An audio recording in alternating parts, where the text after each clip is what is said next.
Today we're going to be installing and testing a 2002 turn of the century, I believe, Spotlight ceiling fan.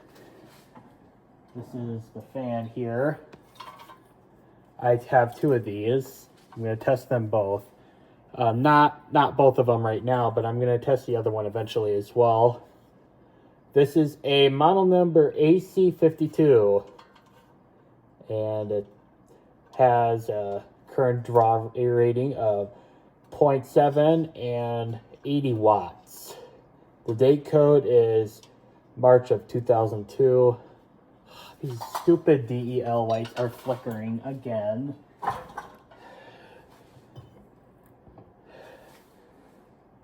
Trying to think which one is the one that's flickering.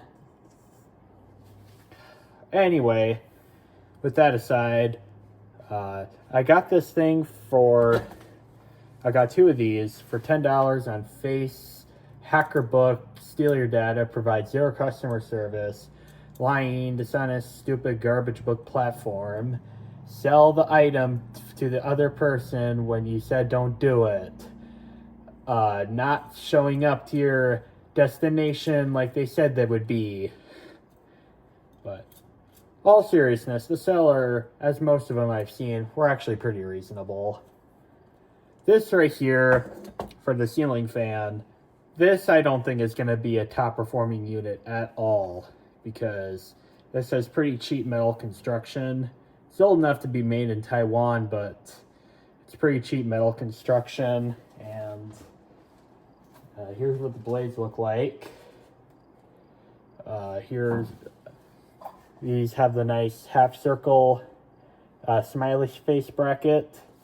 These are actually pretty run of the mill. They're pretty dirty though, so I should definitely clean them. Probably some of that lemon scented furniture spray, whatever that stuff is. But we're gonna go ahead and get this thing hung up. I think it might be this bulb. Yeah, before we start, I'm going to change this bulb out to this one. Alright, I think that is going to be better. And this bulb right here will just get tossed out. Not going to throw it right now, just because I don't feel like cleaning up a mess right now, but we'll do it later. So we're going to attach the mounting bracket to the electrical box. Gosh, it sounds like a farm in here. Farms are important, though. Really? Gotta be kidding me. This bulb here, not even that old. If it does it like that again, I'm gonna replace the bulb again. Life is fun with DELs. Not really. I'm just being sarcastic here. But anyway, you know what? This bulb is trash too.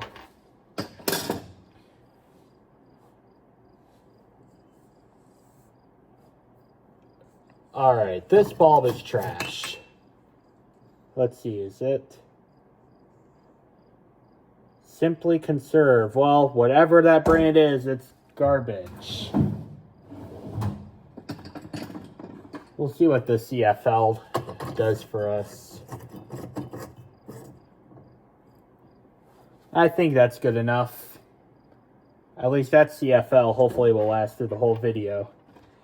You know what? I think we'll just title the video Installing and Testing a Turn of the Century Spotlight with Garbage DELs.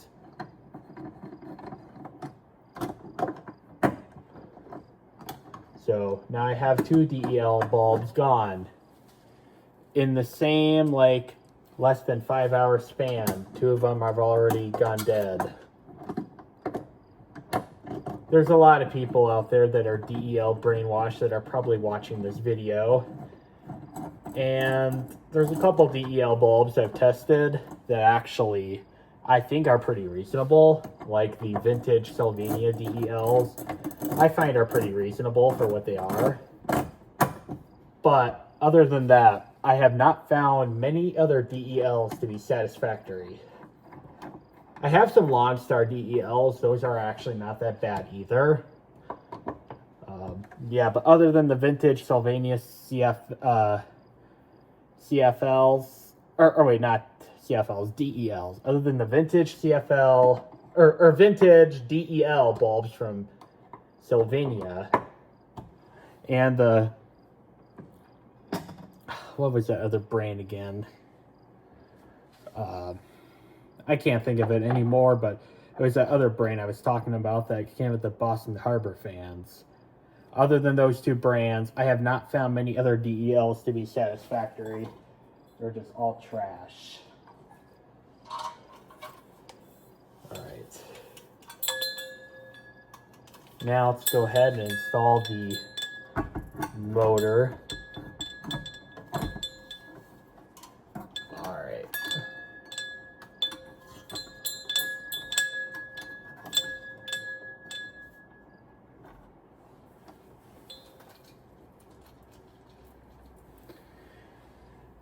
And I realize you probably can't see most of what I'm doing, but it's just with the way this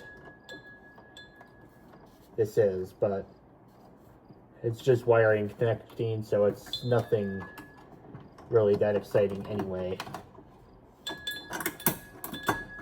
So I connected the green ground wires together, and I have the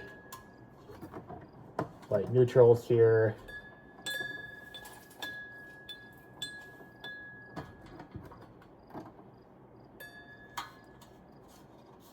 Wow, that insulation is pinched. Well, it ultimately probably worked, so it probably doesn't matter. And this was also definitely used in a single switch circuit because the black and the blue were connected together.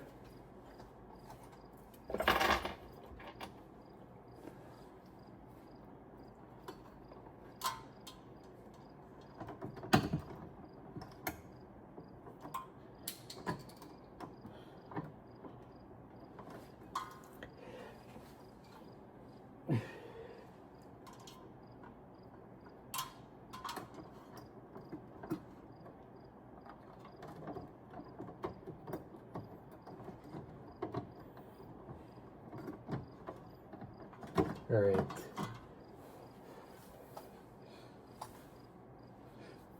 Now the blue to the red, which is the light.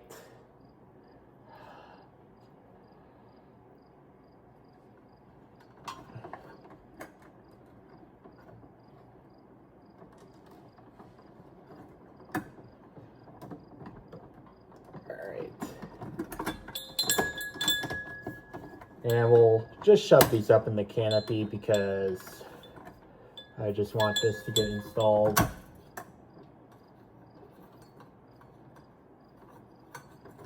I think that will be good for a test. All right. Now that's installed.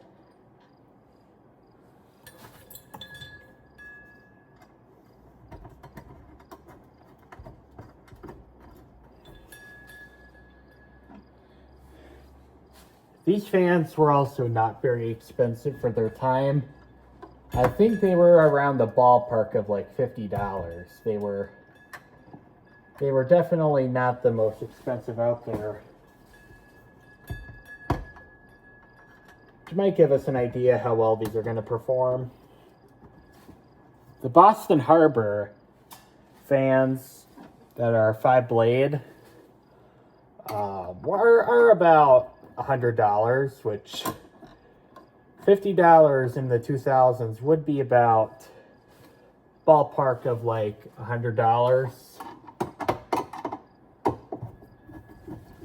These by no means were super durable either. I've seen plenty of these in the wild and on Face to Rip You Off HackerBook Marketplace having broken blades. So these are definitely not top of the line durable fans by any means.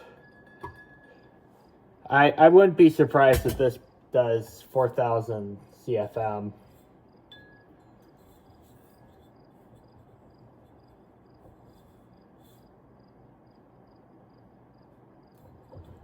These are also kind of loose as well.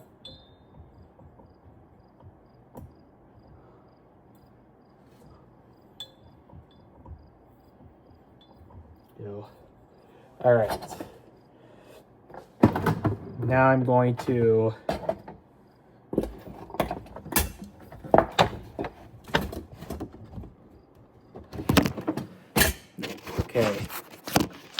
I'm going to unplug the camera here because it's not going to make a good video if we don't unplug it.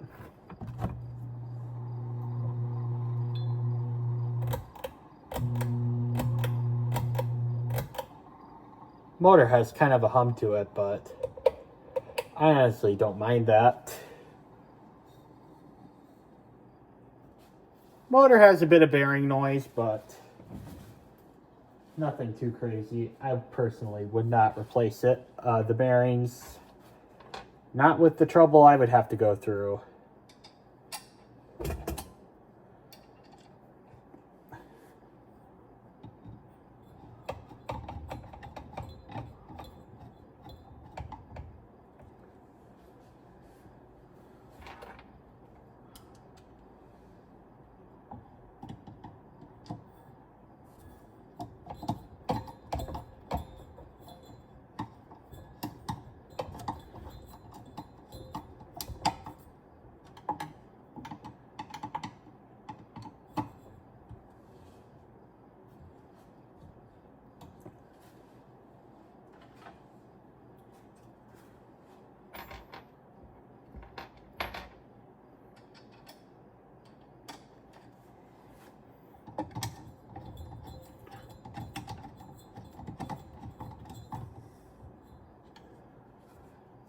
These blades seem like they're sagging a little bit, but these irons are not made of a very durable material, as I already said, so that's to be expected.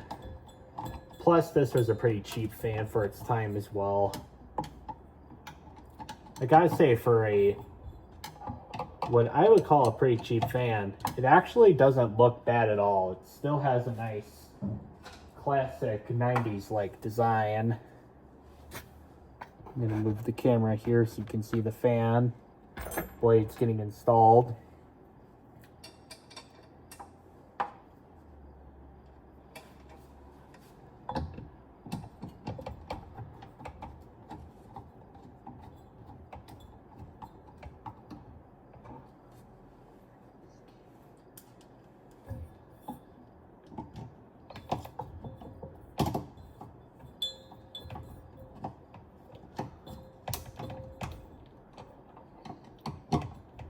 Okay.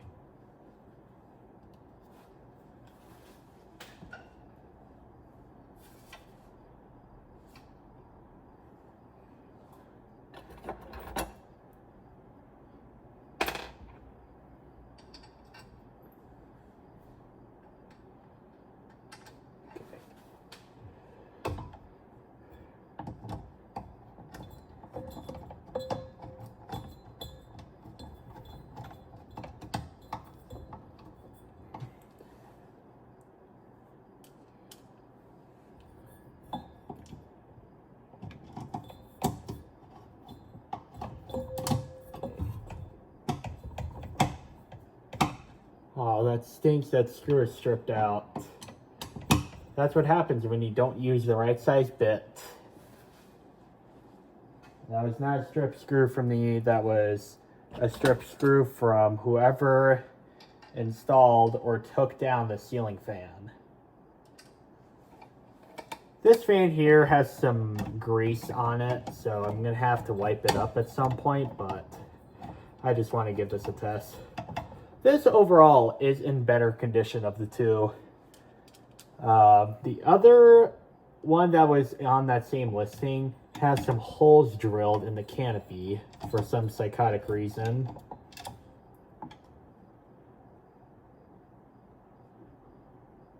Which I don't approve of one bit.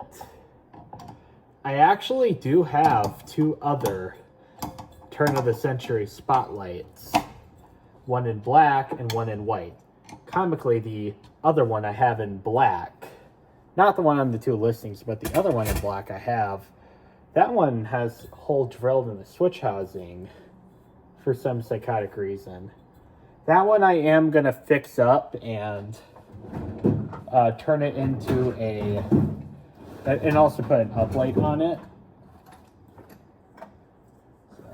So, let's go... Alright, now we gotta put some light bulbs into the spotlight here. I just have to go through which ones I have. I have two 15 watts in there, but I don't have 4. I have a 60 watt incandescent.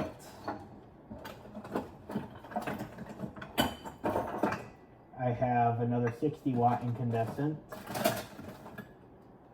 I found another 15 watt incandescent, but not enough to make 4. Alright, we'll just go with the 4 15 watt because I just found a 4th one into the light. These are likely not the correct bulbs to be using in a fixture like this, but they'll work.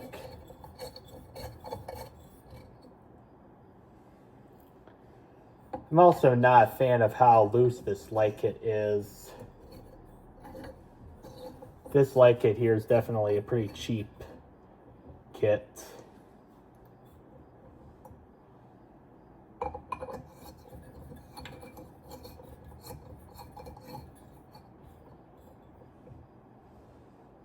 Alright, we got all 4 of them working. And I'm gonna get the kilowatt meter and a tape measure up here now. And we're gonna do a couple of measurements. I just took this with the tape measure and I'm gonna go with 9 inches, so our area is gonna be 13.4. Let's go ahead and turn this thing on. Turn the light off. We'll turn the fan on. Here's high.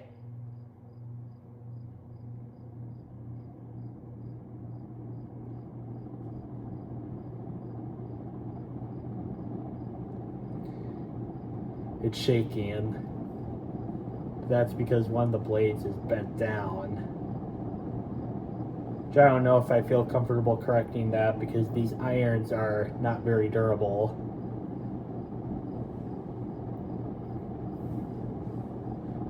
Let's go ahead and see what the anemometer has to tell us.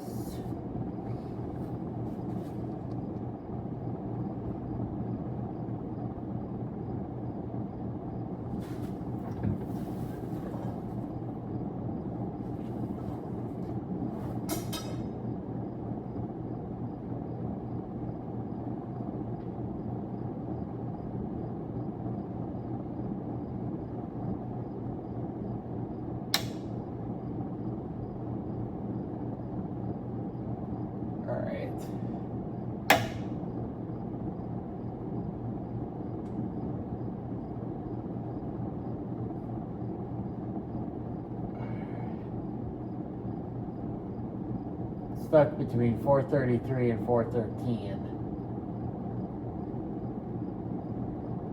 We'll go at 433.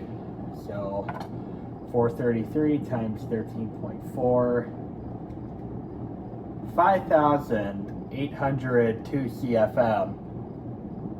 So this is not, like I said, it's not going to be a top of the line performing unit, but it's in the 5,000 range. So this is at least pretty respectable. This thing is drawing 66 watts and 0.5 amps, so it's running under spec, which is good. That means the capacitor should be fine. That one light right there, that's definitely got some wobble to it.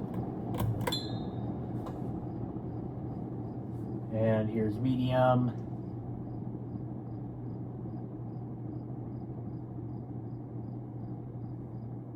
This is actually not very loud either. Definitely not buzzy at all. I mean, it's audible, but that's just from the blades whirling around. I definitely would not count a whirling noise against quiet. This is actually, all things considered, very quiet. When you have a cheap product that's this quiet, that alone should really be given some respect for an economy grade fan.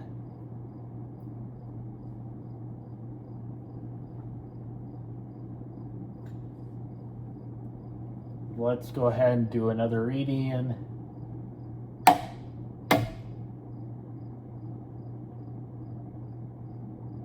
We'll go with 334. So 334 times 13.4, 4,476 CFM. Our power draw is 0.38 amps and 46 watts, so that's a pretty good power factor, I think. And the low.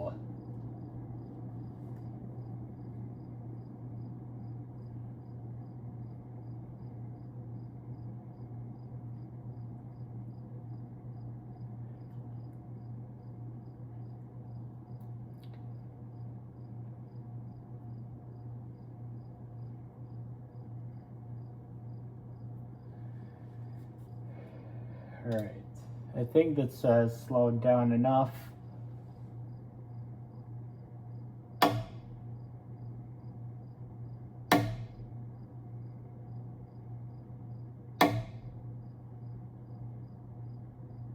We'll go with 216 for low. So 216 times 13.4, 2,894 CFM. So this doesn't really have the best range of speeds. The low on this thing is, I would call more of a slower medium, honestly. This low is just way too fast for me. I would definitely use a solid state or a 3-speed wall control with this if I were to install it in a normal use case. So this is drawing 32 watts and 0.26 amps. So that's actually pretty efficient for something like this. Now, for granted, this was about $50 back in the 2000s.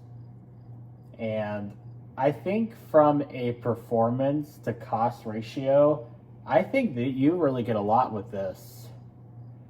This thing is in the 5,000 CFM range, which is pretty good average, but it by no means is a terrible fan. I mean, yes, I was making some comments earlier in the video saying this is a very cheaply built fan, but it's actually pretty respectable. And we'll see if the reverse works. Oh, motor shot. I need to get a new motor.